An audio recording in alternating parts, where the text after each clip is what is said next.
on, guys? It's your boy Breeze coming at you with a new NBA 2K18 video. Now, first things first, guys, I just want to apologize for the lack of videos over the last few days. I've been having a lot of internet issues, but it should be getting fixed this week, but I couldn't go much longer without uploading a video, so I had to make sure I got this out to y'all today.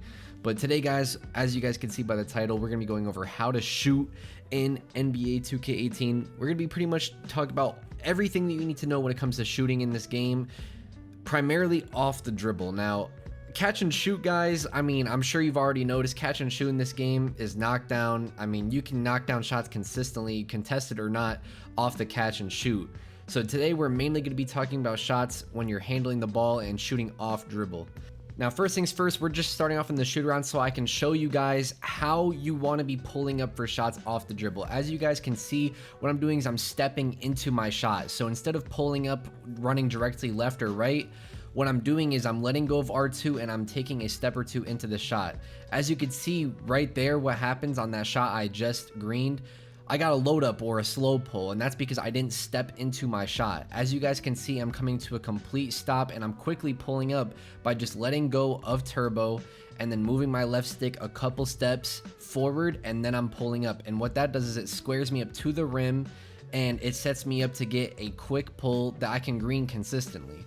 Now, as you guys saw when I fast forwarded there, I got a lot of whites, I got a lot of bricks, and that's because I was doing a lot of dribble moves, wasn't squared up, and wasn't in the flow of my shot. As you guys can see, when I'm taking these shots off the dribble, I'm taking a couple steps toward the rim, as you guys can see, and then I'm pulling up. But it's very quick, you know, I'm just letting go of turbo, I'm holding that left stick up, and then I'm pulling up, as you guys can see right there, and it's greens every single time. Now, I'm going to be showing this jump shot in a later video because I have a lot of really good jump shots for different builds for you guys to try. So that's for a different video. Today, we're just going to be going over how to shoot and the best types of shots to take. Now, as you guys can see here in the Pro-Am, you'll see I'm going to take a lot of fadeaway shots when necessary, but for the most part, I am pulling up just straight up jump shots. So as you guys can see, what I'm doing is, especially on the fast break, I'm letting go of my left stick and letting my guy take those extra couple steps that the game forces you to take, so that way I can come to a stop and then get the quick pull. Because otherwise, as you can see right there, you get those load ups and slow pulls, as I like to call them, which make it harder to green, you know, less consistent, and obviously it makes it, you know, easier to contest too, because it's a slower pull up, it's a load up.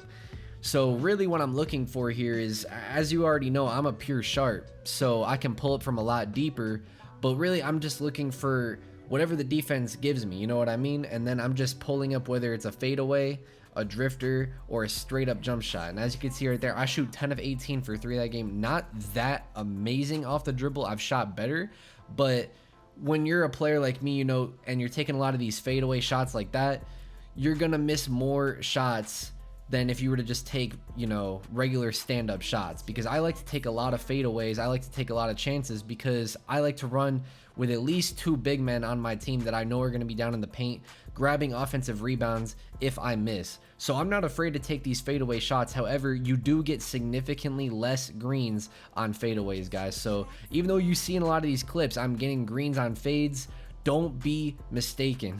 You get a lot less greens on fadeaways. And as you can see right there, I'm pulling up from nearly half court just with gold limitless, and I'm getting the green at the buzzer. Now, if that fadeaway off the spin jumper would have went green, I mean, that would have been crazy. But, you know, I've not greened any spin jumpers from 3 yet this year, and I wouldn't expect to either, especially in 2K18 where it's very hard to green fadeaways in general in the Pro-Am. Now, of course, in the park, you can green fadeaways consistently with a pure sharp, but it's a lot harder to green them consistently in the Pro-Am. In the Pro-Am, when you take these fadeaway shots, you're gonna hit more than you miss when you're open, but a lot of them will be full whites. And that's really where a lot of my misses come from, are usually on these fadeaway shots.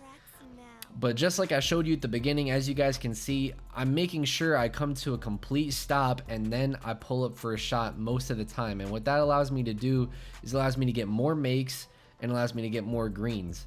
Now, the jump shot I'm using in these prime clips isn't my current jump shot, so that's why you're not seeing a ton of greens. But as you guys saw in the practice mode, or in the freestyle when I was shooting around, I was getting a ton of greens, and that's what I've been getting a lot of lately. But in these clips that you're seeing right here, these are kind of old, and these are with an older jump shot that I was trying out. So you're seeing a lot of greens, but you're seeing a lot of full whites that I would now be greening. Aside from the fadeaways, like I said, are very inconsistent. Now, the next biggest tip I can give you with shooting in this game is pay attention to when you have that flame next to your name. As you guys can see, I have the flame on right now, and this is where I hit like 3 back-to-back shots. Now, that game I shot 10 of 17 for 3, so very similar to the last game.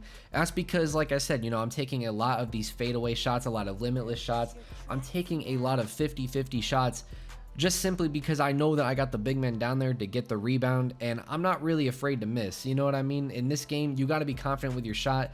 You got to be confident to pull pretty much anything, whether it's a fadeaway, a dribble pull-up, a regular stand-up shot. If you're a pure sharp, just pull everything. As you can see right there, even though I don't have the flame, I'm still pulling up with fadeaways, and I'm getting them to go. Obviously, it's taking like 4 or 5 extra bounces to go in, but I'm still getting them to go. Now, like I said, you know, when you got that flame next to your name, like you see in this clip right here, you will make a lot more fadeaway shots. Treat the flame like the grand badge last year. That's what a lot of people don't realize, is that when you're hot in this game, you're a lot more than just hot from last year. I mean, your range increases, especially when you're a shooter. Like, you can shoot a lot deeper, even with Hall of Fame Limitless, and get greens. You get a lot more greens on fadeaway shots. If you're a slasher, you get a lot more dunks, a lot more finishes inside. That flame this year, when you are hot, is something serious, and that is basically the replacement for the grand badge this year, in my opinion, just because it is that effective. Now, I'm going to be talking more about the flame, of course, in a later video, but that's just a brief rundown as to how effective it is and how much it can boost your shooting in this year's game. And you can see right here, like, I'm not afraid to pull up with a guy right in front of me, just because that's how crazy the pure sharps are in this game. When you got that 99 contested shot 3 with basically a 99 off dribble shot and standing shot 3, of course, if you got the boost on as well, I mean, you can have all 99 anyways with default wingspan, but you know what I mean. When you have all those ratings, you know, you can pull with defenders in your vicinity and expect to make them, especially on the catch and shoot. And that's one thing I will go over with briefly. As you can see right there, that is just, you guys saw that at the beginning in the edit.